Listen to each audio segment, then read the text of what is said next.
জানেন কি মহাভারতের শতাধিক চরিত্রগুলোর মধ্যে পূর্বজন্মে কে কি ছিলেন, অথবা কোন চরিত্রটি কোন দেবতার অবতার? শুধুমাত্র ভগবান শ্রীকৃষ্ণ নারায়ণের অবতার এবং পঞ্চ পাণ্ডবগণ ও কর্ণ হচ্ছেন 6 জন দেবতার অংশ। সাধারণত আমাদের জানার গণ্ডি এখানেই এসে শেষ হয়, কিন্তু আসলে কি তাই? মহাভারতের বিভিন্ন চরিত্রগুলোর প্রকৃত ইতিহাস বা পূর্বজন্মের কথা জানলে বিস্মিত হবেন আপনিও, কারণ মহাভারতের এই চরিত্রগুলোর কেউ দেবতার অবতার, কেউ বা দেবতার অংশ, আবার কেউ বা পূর্বজন্মের অভিশপ্ত, আবার কেউ বা পূর্বজন্মের ঋষি, অসুর, অপ্সরা বা বসু প্রভৃতি। সুতরাং ভিডিওটি যদি ভালো লেগে থাকে তাহলে অবশ্যই চ্যানেলটি সাবস্ক্রাইব করবেন।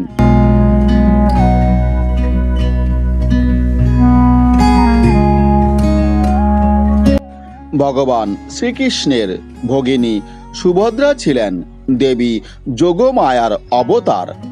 তিনি মধুকৈটবকে বধ করার জন্য শ্রীবিষ্ণুর শরীর থেকে যোগনিদ্রা প্রত্যাহার করেছিলেন।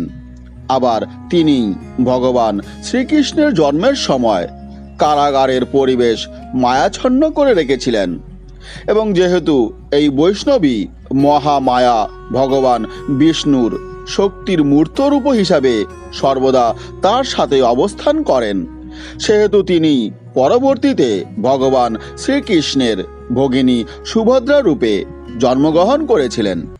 তবে কোনো কোনো মতে রামায়ণের রাক্ষসী ত্রিজটা পরজন্মে জন্ম নিয়েছিলেন সুভদ্রা রূপে। অশোক বনে বন্দিনী মাতা সীতাকে রক্ষা করা ও সেবা করার প্রতিদান হিসাবে তিনি পরজন্মে স্বয়ং ভগবানের ভগিনী হিসাবে জন্মলাভ করেছিলেন।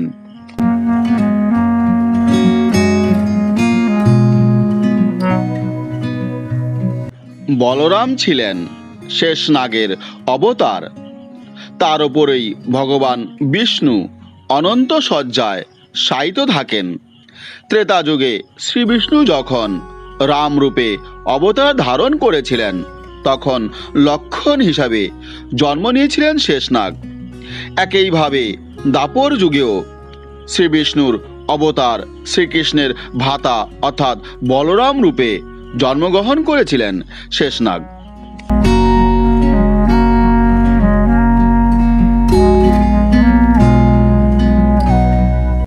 মহাভারতে শ্রীকৃষ্ণের পত্নী হিসাবে তার অষ্টভার্যা ও 16,100 পত্নীর উল্লেখ পাওয়া যায়। এই অষ্টভার্যার মধ্যে মাতা রুক্মিণী ছিলেন দেবী শ্রীলক্ষ্মীর অবতার।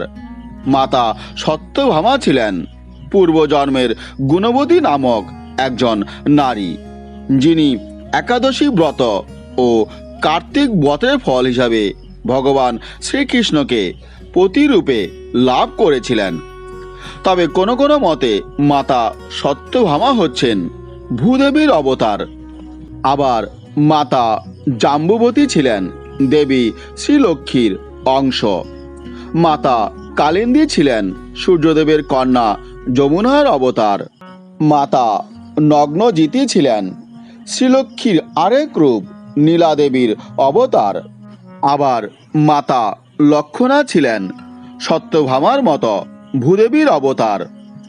নরকাসুরের নিকট থেকে উদ্ধার করা যে 16,100 জন স্ত্রীকে ভগবান শ্রীকৃষ্ণ বিবাহ করেছিলেন, তারা সবাই ছিলেন অপ্সরা।